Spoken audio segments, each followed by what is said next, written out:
King Virat కోహ్లీకి cover drive ఆడడం ఇష్టం. హిట్ మ్యాన్ రోహిత్ శర్మకి పుల్ షాట్ ఆడడం ఇష్టం. కెప్టెన్ కూల్ ఎంఎస్డీకి హెలికాప్టర్ షాట్ ఆడడం ఇష్టం. మరి మన ప్రస్తుత హెడ్ కోచ్ గౌతమ్ గంభీర్కి ఏమి ఇష్టం? షార్ట్స్ పరంగా చెప్పను కానీ మేనేజ్మెంట్ అండ్ స్ట్రాటజీస్ పరంగా చెప్తాను. తనకి లెఫ్ట్ రైట్ కాంబినేషన్ అంటే చాలా ఇష్టం. మరోసారి ప్రూవ్ అయింది ఇండియా వర్సెస్ ఇంగ్లాండ్ ఫస్ట్ వన్డేతో. సో ఏం జరిగిందంటే విరాట్ కోహ్లీ ఇంజురీ వల్ల జైస్వాల్ టీంలోకి వచ్చాడు. లైక్ ఒక రకంగా శ్రేయస్ అయ్యర్ టీంలోకి వచ్చాడని చెప్పుకోవాలి.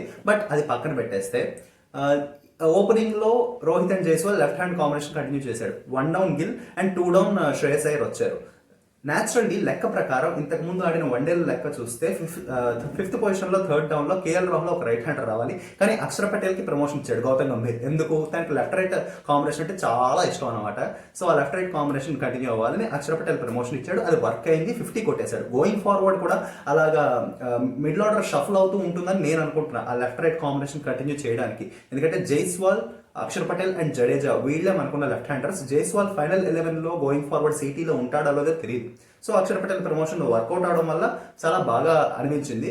6th ప్లేస్ లో రాహుల్ వచ్చాడు. తర్వాత హార్దిక్ పాండ్యా, మళ్ళీ ఇంకో లెఫ్ట్ హ్యాండర్ జడేజా వస్తాడు. ఇది మన ఆర్డర్. సో గోయింగ్ ఫార్వర్డ్ కూడా గంభీర్ నుంచి ఈ లెఫ్ట్ రైట్ కాంబినేషన్ కోసం చాలా వింత వింత డెసిషన్స్ మనం చూసే అవకాశం ఉంది. లైక్ ట్రెడిషనల్ గా ఆ పేపర్ కి స్టిక్ ఆన్ అయ్యి ఉండే ఛాన్స్ లేదు.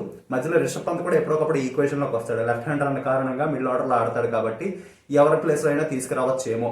సో వచ్చే 2 వన్డేలు అండ్ ఛాంపియన్స్ ట్రోఫీలో కూడా ఇలాంటి డెసిషన్స్ కి రెడీ అయిపోండి.